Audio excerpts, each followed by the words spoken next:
Okey, pada penonton semua yang baru sahaja masuk, please tolong tekan butang like, komen dan juga share di Facebook anda supaya ramai akan mendapat perkongsian pada malam ini. Dan tolong tag kawan anda seramai mungkin supaya mereka juga turut join live kita, dapatkan ilmu bersama dengan tetamu kita, the one and only Sahibus Samahah, Dato' Arif Perkasa, Dr. Muhammad Asri Zainal Abidin aka Dr. Maza. Kita persilakan beliau. Assalamualaikum. Waalaikumsalam warahmatullahi. Sihat, Datuk? Alhamdulillah. Baik. Alhamdulillah. Datuk di rumah ke di pejabat? Ini di rumah, di library. Dia beli rumah. Dan saya berbesar hati kerana berpeluang untuk menyaksikan sendiri. Masya Allah, dahsyat library Dr. Maza. Terima kasih. Adakah tu semua koleksi buku Dr. Maza ataupun ada lagi yang tak tersimpan? Ni koleksi ada lagi tapi kebanyakan dah ada di sini lah. Sebahagian lagi ada lagi yang bahan-bahan yang saya dah baca tapi tak dapat, sebahagiannya dulu tak sempat buat balik dan seumpamanya, dan insya-Allah akan collect lagi semua yang diperlukan insya-Allah. Alhamdulillah. Om Putih kata you are what you read. Kita adalah apa kita baca. Okey doktor, tajuk kita pada malam ni adalah purdah. Tapi sebelum kita pergi soalan-soalan yang kritikal, Datuk, soalan pertama saya rasa simple tapi dah viral dalam masyarakat kita tentang, kita tengok gambar ni, ada yang kata berbeza di antara purdah, niqab dan burqa. Betul ke ada beza ni, Datuk? Boleh tolong clear kepada penonton?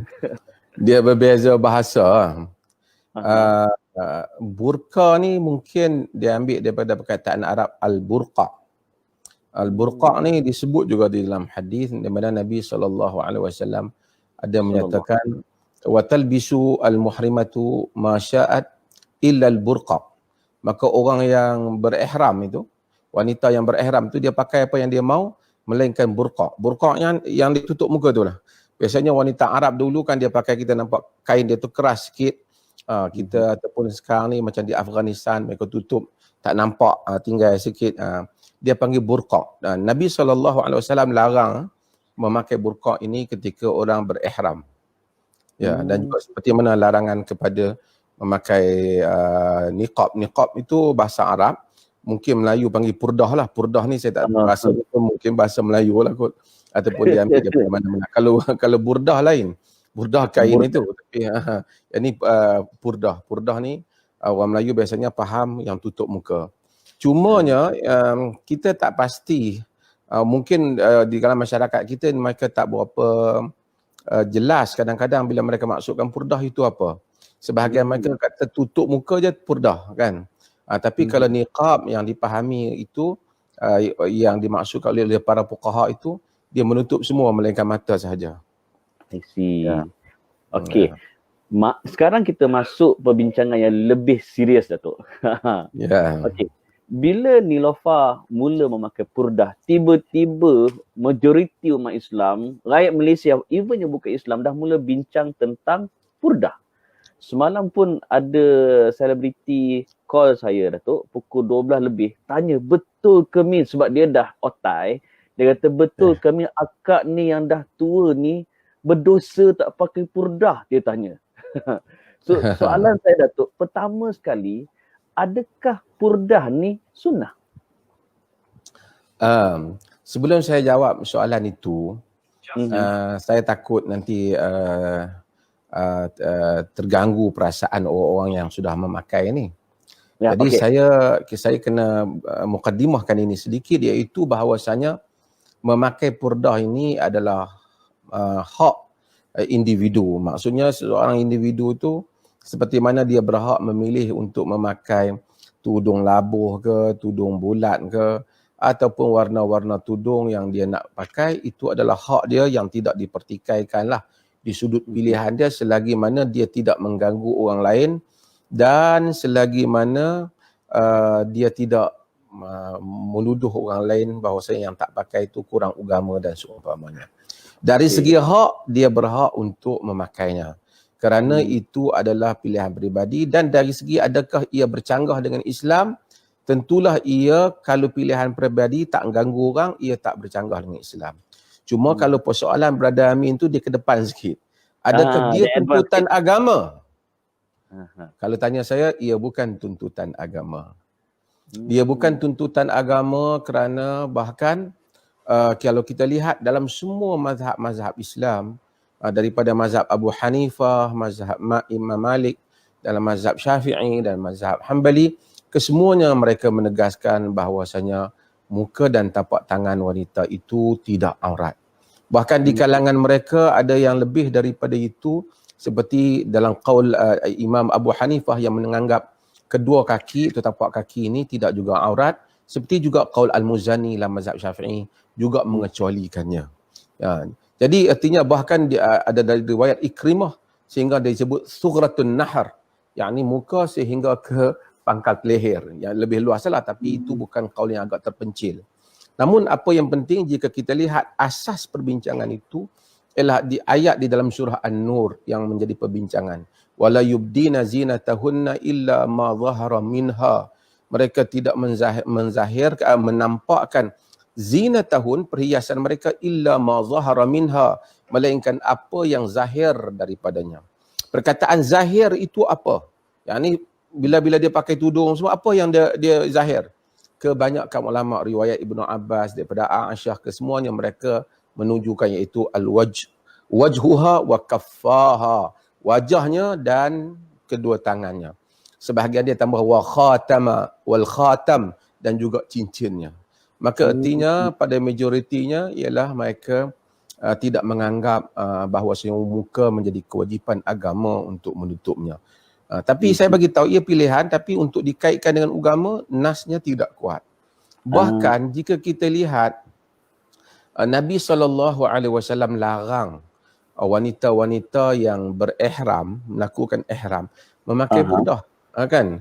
Nabi SAW kata apa la tantaqibul mar'ah al-muhrimah wala talbis al-quffazan. Jadi dia jangan dia wanita itu memakai niqab ketika dia berihram, dan jangan dia juga memakai sarung tangan. Jadi dengan itu menunjukkan bahawasanya, itu dalam hadis Bukhari, menunjukkan bahawasanya kalaulah purdah itu wajib, masa tawaf itu banyak lelaki dan perempuan berdekatan juga, dan semua orang dapat melihat, itu waktu ibadat pun dilarang untuk memakai purdah ataupun niqab, maka sudah tentu ia bukan kewajipan agama. Bahkan kita melihat kepada hadis-hadis Nabi SAW, kalau wanita itu berpurdah, dia datang, rawi hadis itu akan meriwayatkan dia memakai purdah. Imra'atun muntaqibat, dia akan kata wanita yang memakai purdah, kan? Maksudnya yang lain tu tak pakai lah, bila seorang dua pakai. Tapi menunjukkan Nabi tak larang lah. Kadang-kadang walaupun ada riwayat Abu Daud, dia sedikit dhaif, tapi dia sebut suatu wanita telah datang kepada Nabi. Sahabat komplain, dia kata, tas'alina an ibnaki wa anti muntaqibah, kamu bertanya tentang anak-anakmu sedangkan kau berpurdah. Maksudnya jadi pelik lah, kau berpurdah ni, siapa berpurdah maksudnya. Tapi menunjukkan Nabi SAW tidak larang lah. Sehingga namun begitu kita lihat pada kehidupan pada zaman itu tidak berpurdah. Sebab itu kita lihat dalam hadis Al-Imam Al-Bukhari umpamanya, hadis ketika Nabi menunaikan haji, Al-Fadl bin Abbas dia radif Nabi SAW, dia ikut di belakang Nabi SAW. Jadi apabila datang satu wanita bertanya kepada Nabi, dalam riwayat An-Nasa'i dia kata, wa kana imra'atan hasna, satu wanita yang cantik, dia tanya Nabi. Jadi faja'ala al-fadl, maknanya muka dia nampaklah. Dia kata faja'ala al-fadl yanzuru ilaiha wa tanzuru ilaih, menyebabkan Fadl tengok pada dia. Dia cantik kan. Fadl sepupu Nabi pusing kepala Fadl. Nabi pusing kepala dia. Jadi menunjukkan, tapi Nabi tak kata awak muka cantik pergi pakai purdah. Nabi tak kata ke dia. Nabi tak kata, tak ada arahan begitu. Tapi ini hadis-hadis ni, hatta hadis-hadis yang lain kata kita lihat, sehingga ada wanita Subai'ah umpamanya dalam riwayat Al-Imam Al-Bukhari. Dia Subai'ah ni dia adalah dulunya isteri kepada Sa'ad bin Khawlah. Sa'ad bin Khawlah dia terlibat dalam peperangan Badar. Kemudian masa Fathul Makkah, Sa'ad bin Khawlah ni dia meninggal. Apabila dia meninggal, Nabi SAW, isteri dia Subai'ah ni, dia mengandung masa tu. Bila dia mengandung dan dia lahir anak.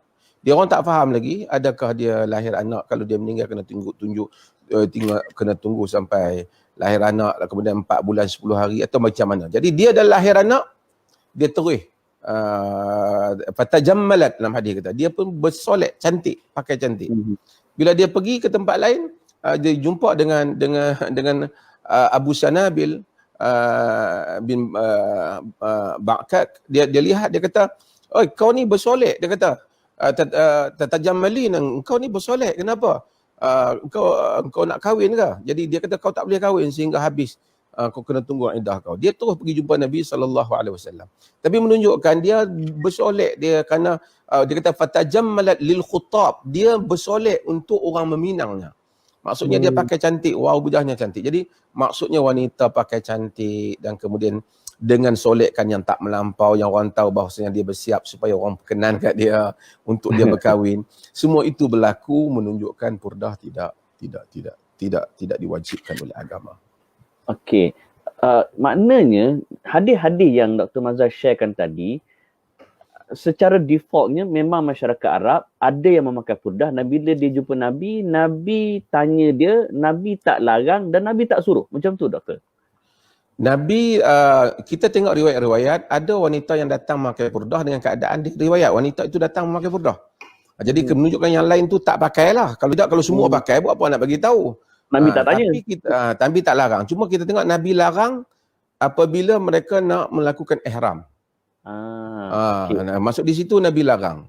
Kalau tidak ihram, mereka tak larang. Jadi oleh kerana itu jumhur para ulama, majoriti para ulama tidak mewajibkan purdah. Jadi Datuk, mari mana asal usul purdah ni sebenarnya sampai ke kita duk tengok sekarang ni? Okey, oleh kerana jumhur para ulama, bila saya sebut maksudnya majoriti para ulama. Pun begitu, ada di kalangan para ulama, khususnya ulama-ulama di Arab Saudi, mereka itu cenderung kepada pandangan yang mewajibkan purdah. Ini termasuklah Syekh Abdul Aziz Abdullah bin Bas, termasuklah Syekh Muhammad Saleh Ibn Uthaymin, hatta Dr. Sa'id Ramadan Al-Buti, Syafi'i daripada Syam. Mereka semua ni berpendapat bahawasanya mewajibkan pakai purdah. Tapi jika kita lihat dalil-dalil yang dikemukakan, tidak ada suatu alasan syarak yang begitu kuat untuk menyokong mereka dalam pandangan ini, dalam hal ini bagi saya. Sebab itu pendapat mereka bahawasanya semua wajah, alasan mereka yang terkuat, al-mar'atu aurah, wanita itu aurat. Jadi oleh kerana wanita itu aurat, semua tubuh wanita adalah aurat, bahkan di kalangan mereka begitu keras, kuku wanita pun tak boleh nampak. Cumanya saya agak macam timbul persoalan sedikit, kerana di Malaysia ni ada orang yang memakai purdah. Saya tak petikailah, terutamalah musim sekarang ni, kerana kita pun pakai mask kan, ada kebaikannya. Cuma kalau mereka mungkin mereka memakai itu di atas pendapat yang ditegaskan oleh ulama-ulama Saudi yang mewajibkan pakai purdah itu. Sebab itu kita tengok di Saudi pakai purdah, dan ramai aliran-aliran di Teluk ni pakai purdah. Cuma saya nak sebut juga, walaupun mereka yang mungkin daripada aliran Salafi yang menganggap purdah ni, sebenarnya tokoh seperti Syekh Nasiruddin Al-Albani, dia sendiri menulis dua kitab tentang menolak dakwaan mewajibkan purdah ni. Antara yang terakhir dia tulis adalah Ar-Raddul Mufhim, yang penting. Dan saya, Albani begitu tegas pada bahagian belakang tu menyatakan memakai purdah, mewajibkan pakai purdah ini memayah-mayahkan agama. Ad-dinu yusrun wa lan yushaddad din ahadun illa ghalabahu. Dia gunakan hadis itu. Agama ni mudah, tidak ada siapa yang memayah-mayahkan agama melainkan ia akan tewas. Al-Albani menyatakan bahawasanya fatwa-fatwa yang seperti ini membebankan wanita muslimah. membebankan wanita muslimah. Tapi saya kata beginilah, kalau dia wanita tu nak pakai sendiri, so kita no issue lah, dia punya pilihan diri dia, dia rasa mungkin dia selesa di sebalik pakai purdah tu. Tak ada apalah kalau dia nak memilih pandangan itu pada diri dia. Tapi kalau sudut ulama yang mewajibkan dari segi tradisi ilmunya, anggapan mewajibkan pakai purdah ni ialah anggapan yang sangat lemah. Walaupun ada alasan-alasan, tapi kita lihat terlalu tidak teguh alasan itu dibandingkan dengan nas-nas yang begitu banyak. Sehingga Nabi SAW di dalam hadis kita lihat, Nabi wanita datang lalu depan Nabi, dalam hadis yang diriwayatkan oleh Imam Ahmad. Nabi duduk dengan sahabat, kemudian Nabi masuk, kemudian faqtasal, kemudian Nabi mandi. Ya Allah, ya Rasulullah, akana syait. Rasulullah, adakah berlaku satu? Nabi kata, marat bi fulana fa waqa'a fi qalbi syahwatun nisa. Datang orang lalu, wanita lalu, Nabi nampak dalam hatiku syahwat kepada wanita. Nabi ada syahwat pada wanita, ya, kerana Nabi itu normal, lelaki yang normal. Kalau ada orang lelaki yang tak normal, dia LGBT ke ataupun dia apa, dia sonsang kan, kalau dia dah, Nabi lelaki normal yang sihat. Tapi apa yang Nabi buat? Nabi kata, fa'asabtu ba'da azwaji, maka aku pun mendapatkan sebahagian daripada isterinya. Fakadzalika fa'alu, yang demikian itu kamu lakukan. Maksud bila kamu ada syahwat kepada wanita, kamu dapatkan isteri kamu, kata Nabi sallallahu alaihi wasallam. Fadzalika min amathili a'malikum ityanul halal. Yang demikian itu ialah contoh-contoh amalan-amalan kamu yang baik, itu mendatangkan yang halal. Jadi ini semua menunjukkan, hadis-hadis ni menunjukkan Nabi nampaklah wajah dia. Dalam hadis banyak datang wanita ini perah pipinya. Jadi menunjukkan wanita dia memang tak pakai purdah. Dia tutup muka. Jadi untuk itu ulama-ulama yang mewajibkan ni, argument mereka tidak kuat. Tapi kalau itu adalah pilihan peribadi, satu orang nak pakai, tak ada masalah lah, dia bolehlah pakai. Cuma macam saya kata tadi, saya herannya ataupun saya rasa macam agak asing sedikit. Bukan kata salah lah, tapi saya tengok di Malaysia ni ada orang yang pakai separuh. Dahi dia nampak, mata dia semua nampak, dia separuh. Sebenarnya kaul yang seperti itu tak ada lah mana-mana ulama. Yang ada ialah dia tutup semua, melainkan mata dia saja. Mata dia saja. Yang mana kita, mata dia saja. Macam tu, nampak mata saja. Itu pun mereka bincang, mata sepatah, satu ke dua ke boleh buka. Atau begini juga. Tapi kalau yang separuh macam ni, yang dahi semua nampak, semua ni yang kita tengok kadang-kadang style ni, sebenarnya tidak mewakili mana-mana mazhab jumhur ataupun yang tidak jumhur, majoriti, yang minoriti pun tidak mewakili. Sama ada dia, kalau dia pakai semua sampai tak nampak apa, melainkan mata dia saja. Itu ada qaul. Itu yang qaul yang mereka wajibkan. Jadi tak apalah, tapi ya. Ada satu juga persoalan, bila Datuk sebut, saya suka bila Datuk sebut, satu, dia bukan sunnah, tapi dia adalah hak peribadi. Kalau dia nak pakai, dia pakailah. Ada satu soalan dari penonton, Abu Sufyan kata, bagaimana setengah golongan menanggap berpurdah ini aku dah dapat hidayah dari Allah? Adakah ini bermaksud purdah ni tanda dia menerima hidayah, tanda amalan mulia? Satunya, saya husnuzan dengan orang pakai purdah ni, sebahagian mereka kerana ingin mengamalkan agama dengan kadar yang terbaik. So terutamanya apabila mereka itu adalah orang awam, yang mereka baca dalil-dalil di sana sini, dan kalau mereka rasakan itulah suruhan agama dan mereka ingin amalkan. So dari sudut itu kita kena positif. Mereka memang berniat ingin mengamalkan agama, kerana kalau mereka dah sangka itu agama, apatah lagi ada ulama-ulama juga yang mengeluarkan pandangan itu. Walaupun saya tahulah pandangan saya memang kepada fiqh taisir ni, saya tak kempen benda ni, saya kepada memudahkan ummah. Tapi cumanya bila dia nak pakai pilihan peribadi dia, kalau dia macam accept the idea macam mewajibkan purdah ini, dia pakai, itu dia punya personal choice lah, tak ada apalah.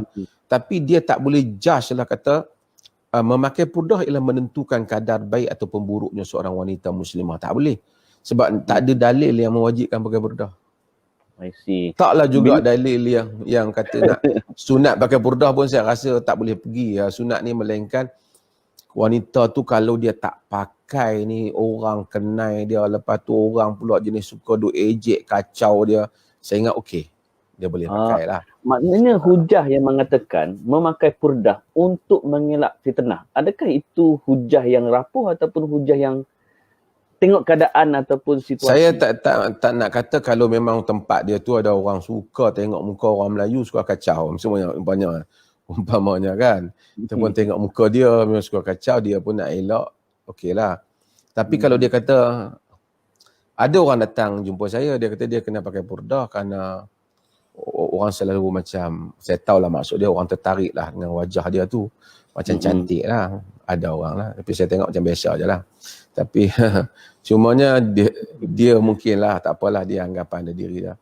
Tapi kalau saya kata kat dia, hadis fadal yang jadi radif Nabi tu, wanita tu, wanita daripada Khash'am, wanita itu dia cantik. Dia sangat cantik kali hadis tu. Hadis tu wa kana imra'atan hasna, dia wanita yang cantik. Tapi tak ada pun Nabi suruh dia pakai, cuma Nabi pusing kepala fadal lah. Wah, Nabi pusing kepala fadal lah, pasal fadal tak tengok kan. Dan Nabi tak marah kat wanita tu. Nabi tak marah wanita tu. Hadis tadi yang kita kata Nabi wanita lalu tu dia cantik juga, sebab tu Nabi tengok dia sampai ada timbul kehendak lelaki pada wanita dan Nabi menggauli isteri. Itu ada sunnah yang Nabi ajar. Bila kita tengok wanita kita berkenan, dia bukan isteri kita, kita dapatkanlah isteri kita. Jadi wajah dia nampak, mesti ada rupa dia. Ya, mesti betul. dia ada rupa. Jadi banyak wanita-wanita yang datang, hadis sebut wanita ini cantik dan seumpamanya. Maknanya Nabi ajar Nabi ajar kita kontrol diri, bukan suruh dia pakai niqab. Ya. Nabi tak pernah kata, oh kau wanita yang cantik, balik pakai tudung, balik pakai niqab. Tak ada. Tak ada. Okay. Tak ada riwayat. Ada soalan penonton kita pula dari Ahmad Nasrullah. Benarkah isteri Nabi SAW wajib memakai purdah? Ini juga berlaku perbincangan, tetapi kita melihat riwayat-riwayat menunjukkan ada Aisyah tidak menutup muka, kemudian dia menurunkan tutupan mukanya. Maksud ada ketika dia tidak tutup. Bahkan qaul Aisyah sendiri yang menyatakan bahawasanya yang boleh illa ma zahara minha, apa yang zahir daripadanya itu muka dan tapak tangan. Aisyah kata. Aisyah kata. Jadi okey, so dia kena juga dengan soalan masyarakat kita pula, Datuk. Okey, fine. Pertama sekali kita dapat belajar daripada Datuk bahawa memakai purdah adalah hak peribadi seseorang. Dia nak pakai, pakailah. Siapa kita dan kita huzuzan. Cuma tadi soalan Amin tadi kan, sebelum saya terlepas. Boleh. Ada tak riwayat menunjukkan Aisyah memakai? Ada. Sahabat kata kami nampak Aisyah memakai purdah dan kami kenal dia. Maksud ada masa dia pakai. Tapi dalam tak ada kewajipan. Dalam arti kata lain, bila masyarakat kita ada orang tu pakai purdah, masyarakat kita anggap dia tak boleh dah buka. Sampaikan kita tengok ada wanita yang pakai purdah, dia nak makan seksa, dia macam tersuak kat bawah ni. Kan? Habis kain tu. Betul. Dia begini. Kalau dia itu menganggap muka memang tak boleh, kalau tayang pada orang lelaki jadi haram, berdosa. Kalau dia terima idea tu. Kalau dia terima idea, tapi idea tu tak ada dalil lah. Kalau dia terima idea tu, dia tutup lah. Artinya dia tak boleh buka lah. Cuma saya nak bagi tahu, Al-Baji sebut di dalam Al-Muntaqar, syarah kepada Muwatta' Imam Malik. Kalau Imam Malik bahawasanya, orang tanya Imam Malik, bolehlah orang wanita makan dengan lelaki yang bukan suami dia? Dia kata boleh. Tidak mengapa. Artinya misalnya, kalau nak makan mesti muka terbuka. Imam Malik menyebut bahawasanya yang ni wanita, artinya kan sebagai wanita makan di restoran, mesti muka di hadapan lelaki terbuka. Bahkan kita lihat dalam hadis, sahabat hidup di kalangan pada zaman Nabi begitu normal sekali. Rubai' binti Muawidh dalam riwayat, dia menghidangkan makanan untuk majlis perkahwinan, dia yang serve lelaki, serve makan. Kita kadang-kadang bila dah peringkat, dan kita tengok hadis-hadis Nabi, dia tak macam tu. Wanita-wanita ni pergi mengubati orang yang cedera, angkut orang dan seumpamanya. Wanita angkat macam Asma binti Abi Bakr yang angkut biji tamar untuk di kebun Az-Zubair Ibn Al-Awwam, suami dia. Nabi SAW lalu tengok Asma angkut barang berat. Nabi kata, Nabi kata, ya, main naik di belakang. Nabi jemput Asma binti Abu Bakar, tonggang, duduk di belakang kenderaan Nabi SAW. Asma' tolak. Asma' kata pada Asma' teringat fadzakatu ghiratak, aku kata dari Zubair, aku teringat kepada kecemburuan, cemburunya engkau. Kau cemburu Zubair, ghiratu Zubair, Zubair ni cemburu. Kemudian aku lah malu sama nak berjalan bersama dengan orang lelaki. Tapi Nabi tak kata Nabi kesian dia angkat barang. Setelah Nabi kenal itu Asma' binti Abi Bakar, itu isteri kepada Zubair bin Awam, iaitu dan adik ipar Nabi SAW. I see. Jadi itu semua penerangan-penerangan yang clear. Cuma ada pula yang tanya, wajib pakai purdah tak kalau atas arahan suami? Macam mana ni tu? Suami kalau suami dia rasa comel, isteri dia pakai purdah, itu dia nak, sebenarnya suami tak bolehlah mewajib benda tak ada wajib kalau dia syarak. Tapi kalau suami rasa itu mungkin menyelamatkan fitnah, dia tak mau orang kenal isteri dia, pergi di tempat kerja, you tutup, untuk mengelakkan masalah-masalah yang lain, bolehlah di atas dasar itu. Tapi kalau suami nak kata agama menyuruh kita pakai purdah, suami tak ada argument yang kuat dalam hal tu. Soalan ni kelakar sikit lah tu, tapi tanya je lah. Dari Rozaidi, Dr. komen sikit kes Sajat pakai purdah pergi umrah gitu.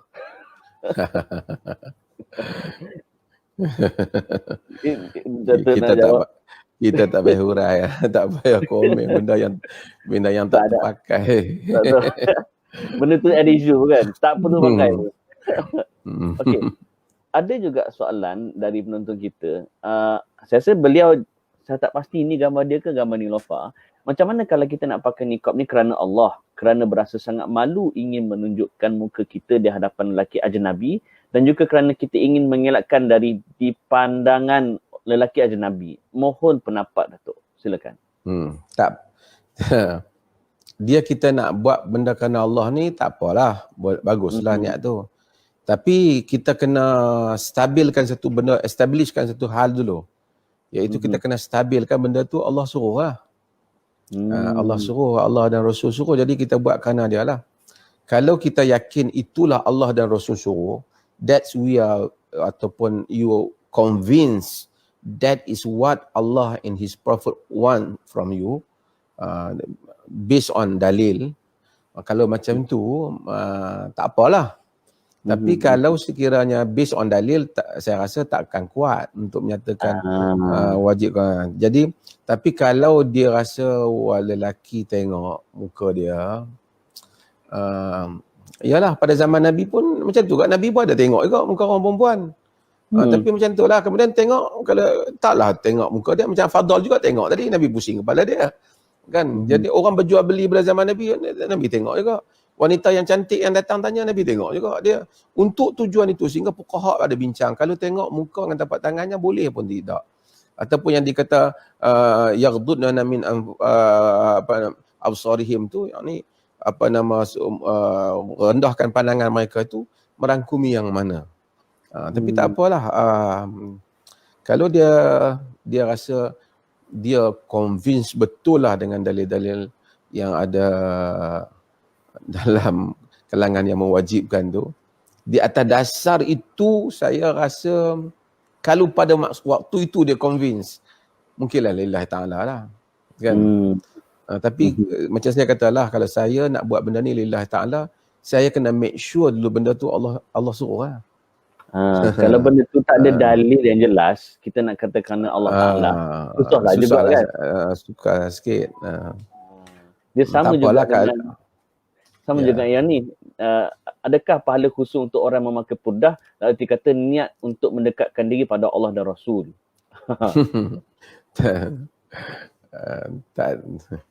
Tak ada pahala khusus. Begini sebenarnya. Ad-din yusr, agama itu mudah. Saya tak maulah mematahkan semangat orang yang pakai. Tetapi ada bahasa kita pakai. Kalau kita pakai, orang anggap itu personal choice. Macam orang pakai tak ada siapa-siapa. Saya tak ada apalah. Ni saya terus terang sikit lah. Brother Amin.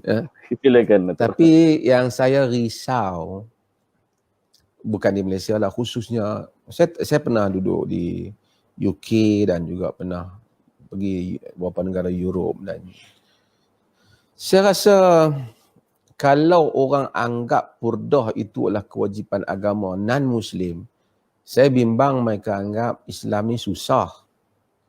Sedangkan Islam tidak sesusah itu. Dan ruang untuk muslimah tak sepayah itu. Sehingga Albani walaupun dia salafi yang macam Arab Saudi juga, tapi kita lihat dia tulis pada penutup buku Ar-Raddul Mufhim itu, Ar-Raddul Mufhim menceritakan ini membebankan orang dengan kewajipan yang tak diwajibkan oleh agama, sedangkan agama suka pada sifat yang mudah.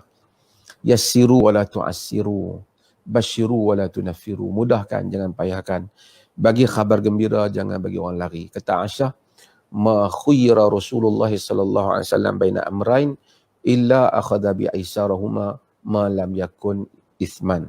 Nabi ini tidak diberi pilihan antara dua perkara, melainkan dia akan pilih benda yang mudah, lebih mudah selagi mana tidak berdosa. Itu yang diriwayatkan oleh Aisyah dalam riwayat Muslim. So, kalau sunnahnya kita pilih yang lebih mudah lah. Tapi kalau kita ada keadaan tertentu, kita dah nak pakai, saya taklah kata kita tak patut, yang penting kita jangan kutuk orang pakai burdah. Itu adalah pilihan mereka, hak mereka. Cuma kita bercakap di sudut agama, adakah ia satu kewajipan, dan seumpamanya ia tidak satu kewajipan. Tapi adakah salah untuk dia membuat pilihan? Tak salah. Kerana memakai burdah tak bercanggah dengan agama. Cuma kaul yang payah lah. Ya. Okey. Baik. Ada juga yang berpendapat bila saudari kita Niloufar memakai burdah, ada orang kata dibimbangi akan jadi trend, di mana wanita-wanita khususnya yang muda-muda sekarang, dia akan mula memakai burdah warna-warni, lepas tu buat pula OOTD dan sebagainya. Adakah itu salah, Datuk? Saya tidak begitu kenal Niloufar. Saya pernah jumpa beliau, dia pernah datang jumpa juga saya. Daripada apa yang saya jumpa, saya rasa dia seorang muslimah yang baik dan mempunyai niat yang baik tentang agama. Itu dulu sangkaan saya. So kalaupun dia nak pakai burdah, saya tak fikir kerana isu-isu yang lain. Mungkin kerana dia rasa satu kesedaran agama, mungkin berdasarkan bahan-bahan yang dia baca. Dan saya tak salahkan dia bukan bidang-bidang agama yang kepakarannya itu. Hatta kalau dia bidang agama pun, macam saya kata tadi, ada kaul walaupun minoriti yang menyatakan mewajibkan pakai burdah itu. Jangan, itu dululah kan. Okay. Cuma saya rasa kalau dia pakai itu, kalau dia pakai di atas kaul yang mewajibkan pakai itu, kaul golongan yang mewajibkan pakai burdah ni, mereka ni begitu ketat tentang muslimah ni. Saya dulu disebut dah, sebenarnya kalau kita lihat dari riwayat-riwayat Nabi ni, sebenarnya wanita isteri Nabi ni pakai pakaian baju berwarna memang diriwayatkan. Aisyah binti Sa'ad meriwayatkan pakai baju warna, ada hijau, ada bunga warna urus dan seumpamanya, tidak menjadi masalah wanita memakai baju berwarna. Tapi golongan yang mewajibkan ni biasanya mereka ni terpengaruh dengan culture teluk semua, pakai hitam semua. Betul. Semua hitam, gelap. Ya. Jadi wanita pakai berwarna ni, selagi tidak orang panggil syuhrah, orang terpanggil pelik pada orang tengok pun sebenarnya terkejut tu, ini clown ke apa ke, selagi tak macam tu boleh. Tak ada masalah. Ya. Tak kurang juga yang mengkritik pakai burdah, memanglah tutup mata, tapi mata pula pakai lens warna biru, patut eyeshadow pula tu dia kan. Macam mana tu Datuk? Adakah di sana ada ketidakseimbangan ataupun suka hati dia lah? Macam mana Datuk? Ya, itulah saya kata, kenapa dia pakai burdah? Kalau dia rasa, kalau dia kata agama suruh, dia tadi kita dah bagi tahu tidak ada, bukan kewajiban agama. Kalau dia kata nak menyembunyikan wajahnya yang cantik, takut terpengaruh dengan lelaki-lelaki lain tertawan. Pertama tu pun taklah disuruh agama. Tapi saya rasa kalau cantik-cantik setakat biasa-biasa tu, takut tak termasuk langkau fuqaha yang ganjil-ganjil tu. Hatta saya kadang, bukanlah saya ingat, tak apalah kot, mungkin kita rasa bukanlah salah, rasa cantik alhamdulillah lah. Cuma kadang-kadang kita tak payah macam overestimate sangat kita punya sukatan tu kan. Jadi tak apalah, itu yang pentingnya ialah kalau dia pakai kerana nak elokkan lelaki tengok muka dia nanti terganggu iman lelaki tu, kononnya lah, tapi tak adalah sampai begitu agama. Bolehlah dia dia tutup muka dia tu atas alas, kemudian dia letak pula mata yang menggoda. Saya ingat itu defeat the purpose. Itu apa tujuan? Ya. Okey. So maknanya pakai color tak apa, tapi pakai jubah ke ataupun purdah color apa tak apa, cuma warna mata tu jangan pelik sangatlah sampai menggoda, tidak debit demin. Macam tu Datuk. Ya. Sebenarnya wanita, dia ulama-ulama yang menyatakan bila mereka kata illa ma zahara minha, melainkan apa yang zahir daripadanya, seperti yang disebut dalam Adwaul Bayan, Asy-Syanqiti dan juga Imam At-Tabari. Dia kata qaul-qaul yang dinukilkan daripada Ibnu Abbas dan seumpamanya, antara yang benar yang mereka sebut ialah antaranya celak. Zahir tu boleh muka, cincin, inai, celak. Jadi celak boleh pakai lah. Tak apalah pakai celak. Okey. Celak tu boleh lah. Okey. Datuk, kita ada satu soalan. Dia lebih luas sikit berkaitan dengan aurat. Sebab Lalang Datuk dah sebut tadi. Soalan ni pernah timbul tahun 2018. Cuma kita nak minta Datuk jawab terus dalam live kita. Kita tengok soalan tersebut dulu. Soalan dia, okey. Ini dari Asiah Jalil. Dia kata isu purdah. Hujah mazhab bahawa menutup muka tidak wajib kerana bersandarkan ayat 31 surah An-Nur. Jika muka wanita wajib ditutup, tentulah ayat 31 akan menyebut tentangnya. Tetapi ayat 31 juga menyebut tentang leher dan belahan dada. Tiada dalam ayat 31 yang menyebut tentang rambut wanita wajib ditutup. Dan dia kata pada zaman Nabi dan para sahabat, aurat wanita merdeka berbeza dengan aurat wanita hamba. Wanita hamba tidak dibenarkan menutup rambut untuk membezakan status sosial. Dan dia kata lagi, jika menggunakan logik mazhab tentang tafsir ayat 31 surah An-Nur, bukan sahaja purdah tidak wajib, bahkan tudung juga tidak wajib. Yang wajib dipakai bagi wanita hanyalah selendang tutup leher dan butang baju untuk tutup dada. Datuk, jawapannya kita tunggu selepas ini. Kita rehat dulu seketika. Kita tengok apa tajuk tazkirah malam Jumaat pada hari Khamis ini. Kita saksikan. Okey, so itu tajuk tazkirah malam Jumaat minggu ini. Datuk, soalan tadi Datuk tentang siapa dia tu tadi? Asiah Jalil. Rasa Datuk bila tu? Lama dah, 2018 lagi. Dia up sekali lagi. Oh. Pasal apa? Pasal program malam ni ya? Pasal program malam ni ya. Dia tolong promote juga untuk kita. Alhamdulillah. Tapi dialah sebab tu dia penting juga untuk mengetahui bahasa sebab ayat tu dia kata wal yadribna bi khumurihinna ala juyubihin. Khumur ni tudung kepala. Dan hendaklah dia menutup tudung kepala dia tu di atas juyub, yakni belahan dada dia. Dia memang dia tak sebut kepala, pasal khumur tu dah tudung kepala dah.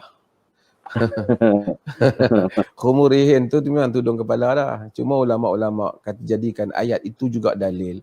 Dia kata dia tak kata yadribna bi khumurihinna ala wujuhihin, di atas muka mereka. Dia kata tutup tudung kepala di atas belahan dada. Maksudnya muka tak wajib tutup lah. Ayat ni juga jadi dalil bahawasanya purdah tak wajib. Tapi khumur tu memanglah tudung kepala, bukan tudung dada.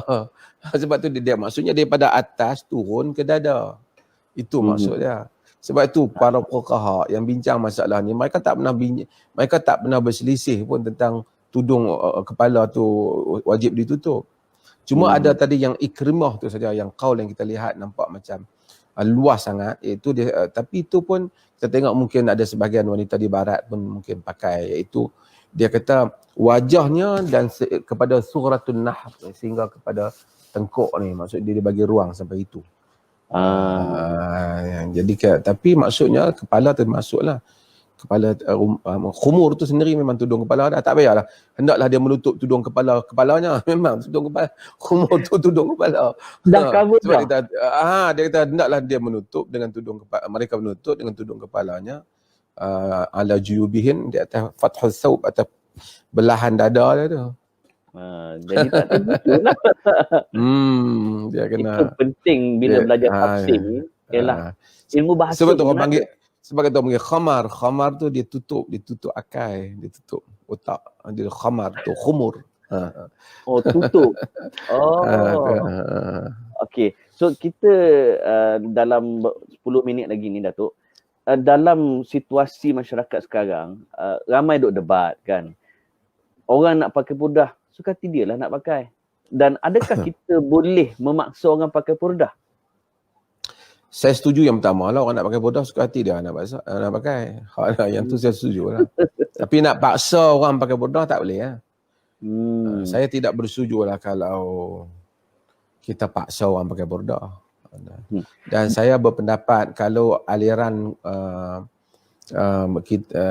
diterima pakai pandangan mewajibkan pakai purdah itu akan memberikan masyaqqah, susah kepada orang Islam.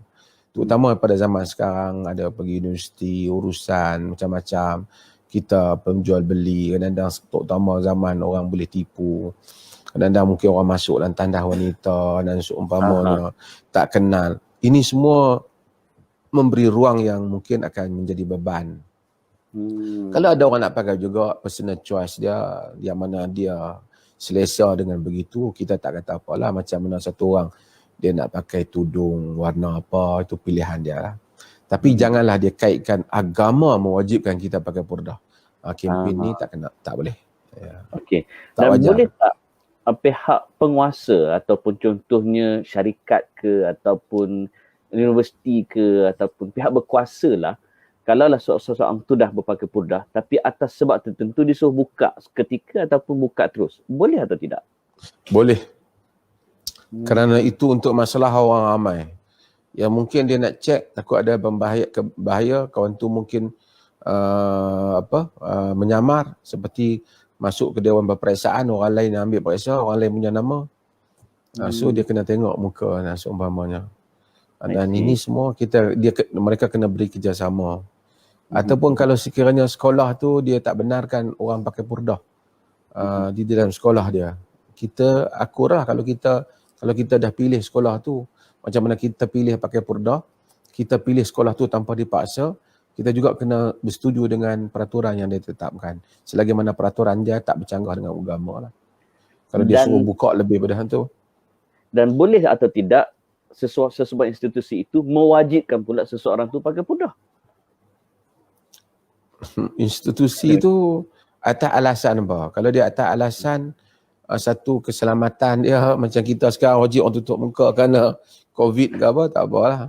Tapi kalau dia kata agama mewajibkan pakai purdah, saya rasa dia patut memberi peluang untuk pihak dia yang menjadi pengikutnya itu mendengar argumen yang lebih adil lah. Argumen yang lebih adil. Tapi kalau dia dah kata, kalau dia orang memang di sini kami semua pakai purdah, dia atas alasan-alasan pentadbiran semata-mata, tak apalah kot, pentadbiran. Bukan religious. Administration. Religious. Okay. Dia bukan soal religion, administrative. Administration. Administrative order. Okey. Sebelum saya tanya soalan terakhir Datuk, satu soalan yang saya kira penting untuk ibu bapa, seawal bilakah kita nak didik anak kita mula memakai tudung? Sebab iyalah budak kecil kadang-kadang dia nak pakai baju princess, nak pakai baju Elsa, pakai baju Anna, macam-macam lah kan. Dibolehkan atau tidak dalam agama? Sebab kecil-kecil lagi. Kewajipan tutup aurat wanita ni yang merangkumi dalam qaul yang saya sebut tadi, muka dan tapak tangan saja dibuka, ataupun lebih sedikit daripada itu, seperti qaul yang Abu Hanifah atau Muzani yang boleh membuka kedua tapak kaki maksudnya tak mewajibkan dia memakai stokin dan seumpamanya. Kalau dengan kadar itu, apabila dia sudah baligh. Sebelum baligh, kita setakat latihan boleh, tapi tidak boleh paksaan. Saya kadang-kadang tengok ibu bapa strict sangat, anak-anak belum baligh. Itu kadang-kadang orang Arab ni, di sudut tu lah, bukan semua benda jadi contoh. Dia masa awal kita tengok pakai budak-budak dia cantik-cantik semua. Baligh saja, okey, baru dia start pakai. Kita pun tak apa, tapi kadang-kadang kita baru umur 7 tahun, tak boleh buka dah sama sekali. Orang panas budak tu, baru bagilah ruang kat dia. Bagi ruang kat dia. Bila dia dah baligh, Maksudnya kita latih dia, tapi kita bagi ruang. Macam Nabi kata, muru auladakum bisalah wa hum abna'us sab. Suruh anak kamu solat sedangkan mereka budak 7 tahun. Jadi 7 tahun ni lah dia Abu Daud tadi. Kita suruh dia solat, kita tak pukul dia. Kan? Jadi kita latih dia dulu. Latih dia pakai tudung, kadang-kadang dia buka sikit, dia lari, tak apa. Dia bukan sampai kewajipan yang putus lagi kat dia. Itu apabila dia balik. I see. Cuma saya nak supaya saya bukan nak suruh melonggar meringankan urusan tudung. Tapi tudung itu salah satu daripada kewajipan. Orang yang tak pakai tudung itu melanggar salah satu daripada perintah yang disebut dalam ayat tadi. Tetapi itu bukan segala-galanya.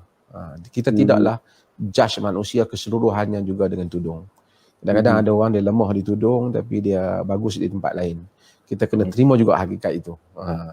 Walaupun jangan saya kena tengok dia tu tak pakai tudung, dia cakap apa pun, dia sedekah apa, saya tak iktiraf. Yang benar dia cakap pun saya tak mau terima. Kadang-kadang berlaku adik-beradik keras dalam masalah itu dan seumpamanya. Mungkin kita boleh anggap itu satu kelemahan, tapi lihat juga mungkin seorang tu ada kelemahan pada satu sudut, positif pada sudut-sudut yang lain supaya kita adil. I see. Tok, yang ni saya rasa nak kena tanya juga Tok, sebab soalan tu macam menarik. Jika senyuman seseorang wanita membuatkan orang lelaki berkata begini, gugur jantung saya tengok awak senyum, adakah dia wajib pakai purdah? Tak wajib. Jantung dia tak gugur. Orang lelaki dia memang banyak bahasa kiasannya. Bukan masalah perempuan tu kan? Itu jantung memang dia lemah jantung.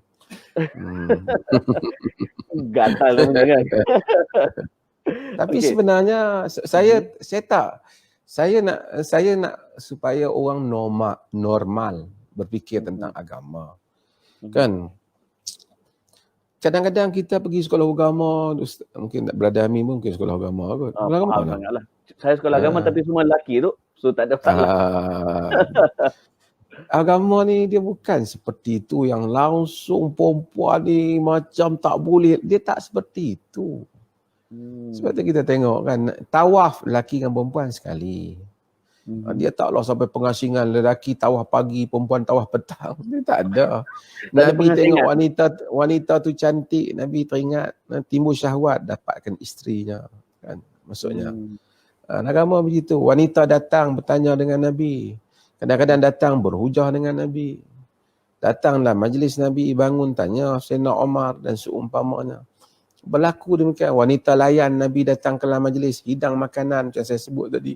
Dalam banyak Nabi jemput Asma binti Abu Bakar mari naik unta di belakang dia. Di belakang unta baginda, dia malu nak naik bersama dengan Nabi, takut suaminya cemburu. Sedangkan Nabi jalan bersama dengan lelaki lain lagi ramai. Ini semua menunjukkan norma kehidupan manusia. Cuma dia ada batasannya lah, dia tak buatlah benda-benda yang salah tu. Tapi tidaklah agama melihat perempuan begini, laki lari sejak sana. Akhirnya kita tidak normal. Maka timbullah rangsangan-rangsangan yang salah tempat. Maksudnya, lelaki memang dia akan berdegup jantungnya dengan perempuan. Kalau dia berdegup jantungnya dengan lelaki, masalah. Demikian juga perempuan. Supaya kita kena akurlah sifat tu. Agama tidak suruh mengubah itu. Sebab tu macam hadis yang saya sebut tadi, tadi apabila sahabiah Subai'ah dia bersiap kan, fatajammalat lil khutab, dia pakai cantik-cantik supaya orang meminang dia. Dan Nabi tak mahu. Abu Sa'd Nabil kata, kau ni pakai cantik-cantik, mana boleh lagi, kau tak habis iddah. Dia pergi tanya terus Nabi kata dah habis dah. Dia bila bersalin Nabi dah. Ya, hadis riwayat Muslim kan. Masya-Allah. Jadi kita hadis bukanlah kata ngorak sana, tapi dia normal lah begitu. Sebab tu kadang-kadang tak boleh lah sampai dah umur dah 30 tak dapat lagi suatu pasangan. Sebab apa? Oh, dia tak mau, dia memang berpisah, laki dia tak mau tengok langsung. Jadi tak dapat pasangan lah. Dia kena juga keluar janya siapa. Sebab tu dalam hadis Imam Al-Bukhari, bagaimana seorang wanita datang sallallahu pada Nabi dan dia wahabat nafsaha lin Nabi. Ya Rasulullah, ahibu nafsi laka, wahai Rasulullah, aku berikan diriku padamu. Jadi Rasulullah tengok dia kan. Dia kata Rasulullah tengok dia, kemudian tengok fasa'id dan nadhr wa sawwabah. Nabi tengok ke atas, tengok dia, dan Nabi turunkan pandangan. Nabi diam, jadi dia tahu Nabi tak nak. Jadi orang lain pula bangun, Rasulullah kahwinkan dia dengan aku. Macam tu lah. Dia tahu, dia offer lagi diri dia pada Nabi. Jadi orang perempuan kalau tengok tokoh dia berkenan dengan siapa, dia offer, bukan ganjil, bukan satu benda yang pelik kau ni, tak ada adab. Tak, ada wanita datang offer diri dia pada Nabi. Yalah, selain daripada Nabi, taklah orang boleh offer diri macam tu. Maksudnya, kalau orang kata, kahwinilah saya ingin kepada kamu sebagai orang yang baik. Brother Amin, barangkali orang berkenan kat dia. Tengok Brother Amin ni, ustaz lagi, macam-macam lagi. Kan, jadi, bini tengok. Jadi tak adalah benda satu yang ganjil. Agama taklah mengajak kita pada satu kehidupan yang keluar daripada abnormal. Agama ni normal. Agama meraihkan fitrah. Ya, fitrah. Masya Allah. Dari sisi mazhab Syafi'i, bagaimana kedudukan purdah, Datuk? Mazhab Syafi'i seperti mazhab jumhur, tidak mewajibkan. Al-Imam An-Nawawi rahimahullah ta'ala menyebutnya dalam Al-Majmu' Syarhul Muhadzab bahawasanya bagaimana jumhur para ulama semuanya tidak mewajibkan purdah. Selesai. Clear. Akhirnya, Datuk, pesanan Datuk. Pertama untuk yang memakai purdah, dan kedua kepada mereka yang tak pakai purdah. Apa nasihat Datuk? Silakan. Pada yang memakai purdah, saya menghargai kerana sikap mereka. Saya percaya biasanya mereka memakai kerana ingin mengamalkan agama yang sebaik yang mereka percaya. Dan saya rasa tidak ada siapa pun berhak untuk mengeji mereka ataupun mengutuk mereka, kerana pilihan mereka itu, percayalah, mereka membuat perkara itu serta kebanyakan mereka kerana menyangka itulah jalan yang disuruh oleh agama. Cumanya pada sisi pandang saya sama dengan mazhab jumhur, iaitu agama tidaklah mewajibkan purdah itu dan tidak juga ada keperluan untuk kita memakainya. Jika bahkan kalau kita mengelakkannya untuk memberikan persepsi yang lebih positif bahawa Islam tidak membebankan, juga adalah pada saya adalah sesuatu yang baik. Itu pun begitu, saya rasa pilihan peribadi seseorang, tidak ada siapa boleh mempertikaikannya ataupun menyalahkannya selagi mana dia tidak membebankan orang lain. Yang kedua, pada yang tidak memakai, kalau yang tidak menutup aurat, maksudnya masih terdedah muka dan tapak tangan, masih terdedah lebih daripada muka dan tapak tangan, mungkin mereka boleh bergerak kepada yang lebih baik. Dan kaum jumhur itu muka dan tutup semua melainkan muka dan tapak tangan. Mungkin ada kelonggaran sikit, kedua kaki, qadaman, kedua kaki. Tapi ke arah itu. Bagi mereka yang dah pakai, kalau mereka nak pakai purdah, kalau mereka tanya adakah agama suruh, kalau tanya saya, seperti mana yang saya kata tadi, agama tidak menyuruhnya. Kekal dengan apa yang anda pakai itu pun sudah memadai. Kalau anda nak tambah menguatkan agama, mungkin kita tambahkan dalam ibadat, tahajud kita, zikir kita, salat kita, bahasa kita, budi bahasa kita dengan orang, sedekah kita dan amalan-amalan yang lain. Maka itu mungkin lebih baik untuk kita dibandingkan daripada kita menambah hal-hal yang tidaklah menjadi kewajipan untuk kita. Ya. Masya Allah. Baik Datuk, saya ucap terima kasih kerana kesudian bersama kita pada malam ni. Moga Allah merahmati yang berbahagia Sahibus Samahah. Esok ada banyak program, Dok? Macam biasa, adalah program-program daripada pejabat dan seumpama. Tapi terima kasihlah kepada ni. Ini santai saja di rumah saya, bagus tak? Saya tak payah keluar mana, duduk dalam rumah ya. Hanya perlukan ni. Saya ucapkan terima kasih juga kepada PMT yang bersusah payah ni.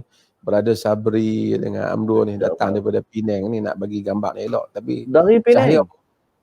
Cahaya mungkin tak cukup kot dah. Muka saya tengok muka saya macam blur. Nur Datuk pun dah cukup dah, insyaAllah.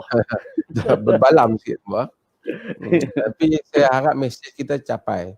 Kita tidak ada niat untuk menghina orang pakai purdah. Kita tahu itu pilihan peribadi yang menjadi haknya. Cuma kita bagi tahu dari sisi pandangan majoriti para ulama. Baik. Ada juga yang tanya Datuk tentang pakai serban atas bahu semua benda tu. Yang tu tajuk lain insya-Allah. Itu tajuk lain. Kita tak habis kita malam ni. Okey Datuk, jazakallah khair insya-Allah. Dan terima kasih baru ni kerana sudi menerima saya ziarah rumah Datuk baru ni, masya-Allah. Sama. Saya ingat nanti ada orang bidah ni benda-benda di belakang Amin tu. Habis. Pakat lelong. Okey, jazakallah Datuk. All the best. Semoga Allah merahmati. Assalamualaikum. Waalaikumsalam. Baik, itu dia yang berbahagia Datuk Dr. Muhammad Asri Zainal Abidin. Rumusannya, tuan-tuan dan puan-puan, kawan-kawan, sahabat-sahabat yang menonton, purdah ni, burqa ataupun niqab semua sama je, cuma berbeza dari segi terma bahasa. Kedua, purdah tidak wajib bagi seorang wanita, tapi siapa nak pakai itu adalah hak peribadi dia. Kita tak boleh pertikaikan usaha mereka, apa yang mereka nak buat, tetapi jangan mereka sandarkan kalau nak pakai purdah tu kepada kewajipan agama. Okey? Dan juga pada yang memakai purdah, pastikan kita tidak mendatangkan fitnah pada agama. Dan bagi mereka tak pakai purdah yang auratnya seperti mana Datuk pesan tadi masih lagi belum sempurna, berusahalah untuk menyempurnakan ibadah, untuk menyempurnakan aurat masing-masing. Dan kalau nak upgrade amalan kita, upgrade lah dari segi menghidupkan malam, zikir kita, Quran kita, ilmu kita. Itulah cara kita untuk meningkatkan amalan kita. Dan sekali lagi, bagi mereka pakai purdah, Datuk kata kita hormati mereka, jangan kita kecam mereka. Mereka buat benda baik, silakan, right? Dan kita sendiri kalau ada kekurangan, kita upgrade ibadah kita, insya-Allah. Jadi sekali lagi saya ucap terima kasih kepada yang berbahagia Datuk tadi kerana sudi bersama pada malam ini. Terima kasih semua kerana yang menonton. Ada yang lock Hulkbuster Veronica Muhammad Fazli. No way. Ada yang lock Iron Man. Habis dah abang aku weh. Right? Aziz Azizan, itulah masalah pemikiran orang kita, bukan pada pandangan ilmu tapi prasangka nak pakai baguslah. Kita tak kata apa kan. Ya betul, tepat sekali. So Nilofa nak pakai ke, siapa-siapa nak pakai ke, tak ada hal. Yang masalah bila lelaki pakai. Kalau tak faham, tak apa. Alright? Okay, so terima kasih sekali lagi kerana yang menonton. InsyaAllah kita jumpa lagi pada minggu hadapan dalam The Amin Idris Show. Apa tajuk yang bakal kita bincangkan, nanti kita akan umumkan. So once again, thank you very much pada anda semua. Love you all. Assalamualaikum warahmatullahi wabarakatuh.